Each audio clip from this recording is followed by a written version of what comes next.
pessoal, tudo bem? Aqui é o Atila Kawauchi e hoje eu vou falar pra vocês dos processos criativos que envolveram esta peça que vocês estão vendo aqui do lado. E se você quiser ajudar o Pintando Miniaturas, você pode se tornar um membro aqui no YouTube ou um padrinho/madrinha lá no site do padrim.com.br/pintando miniaturas. Cada nível de recompensa vai destravar um benefício exclusivo pra você. A ideia aqui então desse vídeo não é falar passo a passo como um tutorial de pintura como eu normalmente faço. A ideia aqui é ter uma visão um pouco mais ampla do processo como um todo, como eu cheguei ali, e falar um pouco mais sobre as decisões artísticas que foram tomadas durante o processo de fazer essa miniatura acontecer. Vamos começar então falando da escultura. Essa é uma escultura da Crypta Studios. Eu gostei bastante da posição dessa escultura, porque se vocês notarem, ela tá de uma maneira muito calma, ela é um pouquinho diferente do que a gente tá acostumado a ver em termos de posição de miniatura. Ela tá mexendo no cabelo com as duas mãos, eu achei uma posição muito interessante, eu fiquei bem natural essa posição, eu gostei muito disso. Além disso, se vocês notarem o formato como um todo da escultura, ela forma como se fosse um triângulo. Isso por si só em composição já é bem interessante, porque a tendência da figura é que o nosso olhar vá para a ponta do triângulo, né? Isso já facilita bastante na hora da gente fazer o ponto focal da peça. Mas, infelizmente, nem tudo é perfeito nessa escultura. Dá uma olhada aqui nessa dinâmica do cílio e da sobrancelha dela. Reparem que o cílio ele está muito grande quando a gente compara com a sobrancelha, que está bem fininha, né? Quase que só um risquinho ali. Aqui a gente está vendo uma imagem ampliada no detalhe do rosto dela. Se essa aqui fosse uma escultura numa proporção de busto que é 1/10 mais ou menos, não teria tanto problema. Mas isso aqui em 75mm ficou bem estranho e fica bem ilegível, né? Então acabou que eu tive bastante problema para fazer o olho dela, porque essa escultura, da forma que foi feita nessa escala menor de 75mm, acabou não funcionando muito bem. Ficava meio que uma maçaroquinha de detalhes ali, não dava para reconhecer o que era o que ali. Então o que eu acabei fazendo foi meio que redesenhei o olho dela, ignorando completamente esse detalhe do cílio, né? Eu só mantive a sobrancelha do jeito que ela tava, porque ela já tava esculpida ali e eu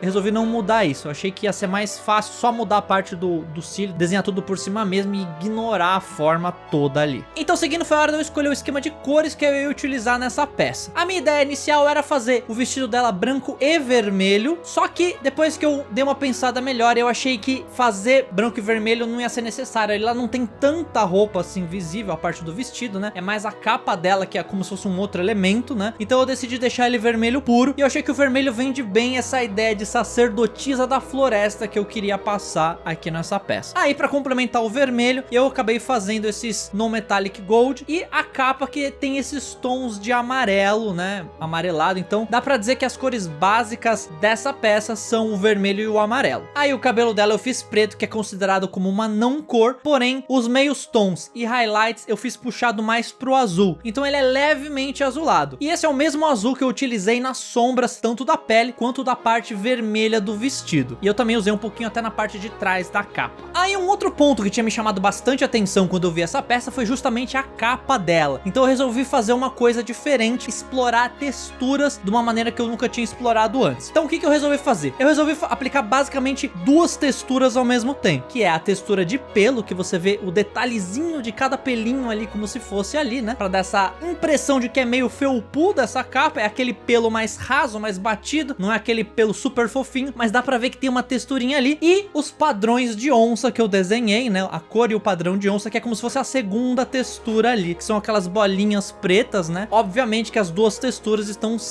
sofrendo a ação da luz e sombra da peça inteira. Então essa textura eu considero um pouco mais complexa, porque ela tem basicamente dois padrões, né? O padrão 2D das formas das bolinhas e o padrão que simula um pouco mais de tridimensionalidade, que seriam os detalhes dos pelos, da individualidade de cada pelo. Vamos falar então agora do fundo da miniatura, o backdrop. Eu decidi desde o começo que eu já ia fazer um backdrop, e esse backdrop, como vocês estão vendo, ele é basicamente verde. Lembrando que, apesar dele ter um tom que ele é quase amarelo puro, né? O amarelo é parte do verde ali, então é basicamente verde que tá esse fundo inteiro. Então eu basicamente fiz uma transição que ela vai do escuro para o claro no centro, né? Fazer esse tipo de transição que vai direcionando o olhar para o centro ajuda muito na composição também, né? Vocês notam que a parte escura ali do fundo vai meio que empurrando a sua vista para ver onde que tá mais brilhante, né? O que a gente fala, aquele ponto focal direcionado por contraste, né? Seu olho vai no que é mais claro, que tá se destacando mais ali naquela composição. E pra essa composição não ficar completamente lisa, eu resolvi adicionar um pouquinho de textura. Então vocês notem que, apesar da transição estar correndo de uma maneira relativamente suave, existe a textura individual, que eu queria simular como se tivesse algo ali atrás que não dá pra notar direito o que é, mas é que dá uma ideia, que a gente consegue dar essa noção pequena de que tem alguma coisa ali, pelo fato de eu ter usado textura. Pode ser folhagem, pode ser árvore, qualquer coisa que esteja ali mais no fundo, que a gente não distingue bem o que é por causa do brilho da luz que tá vindo de trás, mas a gente consegue perceber, o nosso olho consegue fazer a leitura de que tem alguma coisinha ali acontecendo, não é só uma chapada de cor, né, uma transição de cores lisa, sem nada além disso. E uma outra coisa que eu queria falar a respeito da luz e da sombra do backdrop é que eu fiz um formato arredondado, que eu acho que isso é interessante pra quebrar um pouco do formato quadrado do próprio backdrop, né, que ele é quadrado. A gente atenua um pouco isso quando a gente faz a ambientação de dentro, né, essa sombra de dentro ser arredondada, né, e a luz do meio também é arredondada por consequência. Ainda no backdrop eu decidi desenhar um galho, que inicialmente eu ia fazer o galho somente do lado esquerdo dela, né, que foi essa árvore que começa do chão ali e vai subindo. Só que depois que eu desenhei esse galho, eu decidi que eu precisava desenhar alguma outra coisa, porque senão ia acabar desequilibrando a composição. Ia ficar uma coisa com muito contraste de um lado e o outro não ia ter nada que conseguisse contrabalancear suficientemente ali. Como essa composição tá toda direcionada para essa forma triangular que culmina no meio, não faz sentido eu desequilibrar a composição em termos de peso de composição. Então o que eu acabei fazendo? Eu acabei desenhando um segundo galho, que você não consegue ver a parte do tronco dele na cena, mas você vê que ele tá invadindo ali. E aí o conjunto desses dois galhos, né, eles conseguem dar essa noção de enquadramento, que é o objetivo deles na minha composição aqui. E aí vocês notem que eu usei peso em termos de composição, mas ele está equilibrado em termos de peso, só que não em termos de simetria individual dos objetos. Ou seja, os galhos, apesar de eles terem o mesmo peso na composição,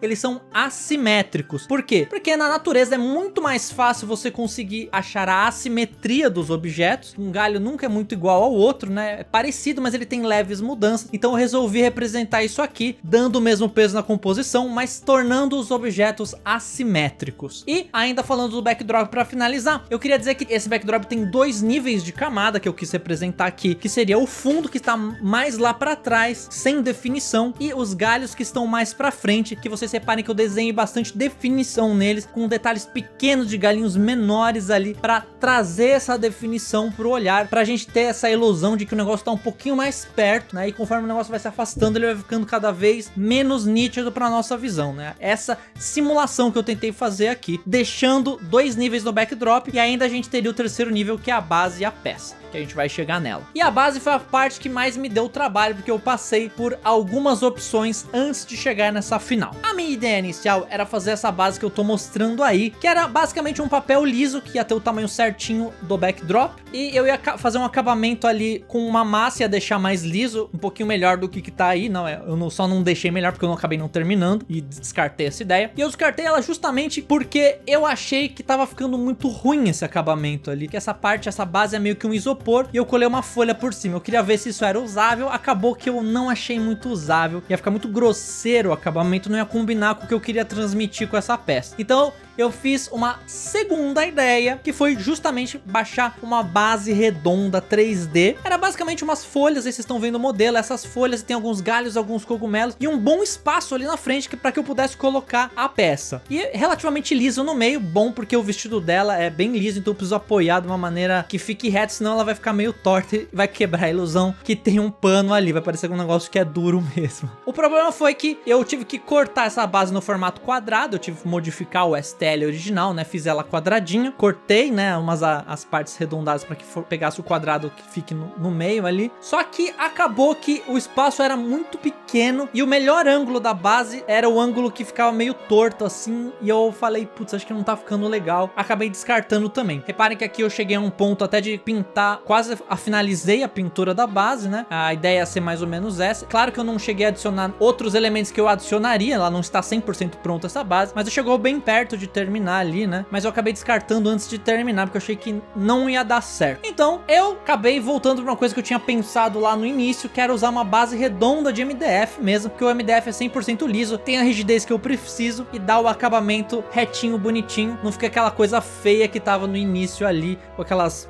laterais irregulares regulares ali. E também eu podia adicionar do jeito que eu queria e eu ia construir a base, coisa que eu deveria ter feito desde o começo, em volta da miniatura inteira, desde o zero. Porém, o MDF tinha um pequeno problema. O meu backdrop que eu tinha feito era reto, liso, não tinha como eu colar ele curvado, porque eu já havia grudado a parte do backdrop, do papel do backdrop, num foam board rígido. E não teria como eu curvar ele em volta da base redonda. E eu também, sinceramente, não gosto de base curvada para fazer backdrop. Então eu resolvi fazer uma coisa que eu ainda não vi ninguém fazendo, que é, eu coloquei o backdrop por cima da base e deixei uma pontinha sobrando ali, de maneira que ele fique reto. É como se eu tivesse pegado a base, cortado um teco dela e deixado reto e colado o backdrop atrás. Só que eu não cheguei a cortar, porque eu não tenho a capacidade de cortar um MDF tão reto assim. Então eu achei que essa solução, no final das contas, não ficou ruim, ficou boa, resolveu o meu problema. Eu achei que ficou bom, por mais que tenha sobrado uma pontinha atrás ali, se você pintar depois tudo de preto, esconde, como eu disse, e resolve de vez esse problema. Aí então, depois que eu pintei a base num tom de marrom, fui adicionando alguns elementozinhos ali a mais, algumas pedrinhas mais nas laterais ali, e eu fui completando depois com várias folhagens que eu tenho aqui da Green Stuff World, né, vários tipos, vários formatos diferentes. Usei inclusive pela primeira vez, eu não sei se foi pela primeira vez, mas eu usei com maior intensidade, pelo menos, o kit de folhinhas secas que eles têm. Coloquei várias espalhadas na base, eu achei que isso ia ficar bem legal pra esse tipo de miniatura de floresta aí, pra gente poder criar essa textura a mais ali, dessa dimensão extra ali na base, que ela é, apesar do MDF ser bem chapado, uma coisa que eu esqueci de falar também, que eu fiz, é que eu não fiz em cima da base chapadinha, eu sempre adiciono uma mistura de cola com areia, pra dar aquela leve texturizadinha e não ficar 100% reto, porque aí fica bem irreal isso, se a gente pensar em chão de floresta, né? E depois é claro que eu adicionei alguns outros níveis diferentes de texturas, né? E até coisas que vão um pouquinho mais pra cima, como esses pequenos galhos do lado, né? Que vão complementar os galhos do backdrop ali, e aí tudo vai se mesclar e deixar, criar essa ilusão de que é uma floresta mesmo. Ou pelo menos uma floresta mágica, alguma coisa assim. E por fim, eu tirei a foto dela sem nenhum tipo de luz do fundo, deixei simplesmente o fundo preto e a composição ali. A única coisa que eu fiz um pouco diferente que eu costumo fazer das minhas fotos é que eu diminuí bastante, né? Eu deixei cerca de 20% a menos de luz que eu costumo usar, né? Eu sempre uso no ISO mínimo, só que dessa vez eu diminuí a luz fisicamente mesmo, dei uma reduzida ali no iluminador mesmo, fisicamente, para que ele emitisse menos luz e deixar um pouquinho mais escura a cena como um todo. E eu achei que isso combinou bem com a personagem, né?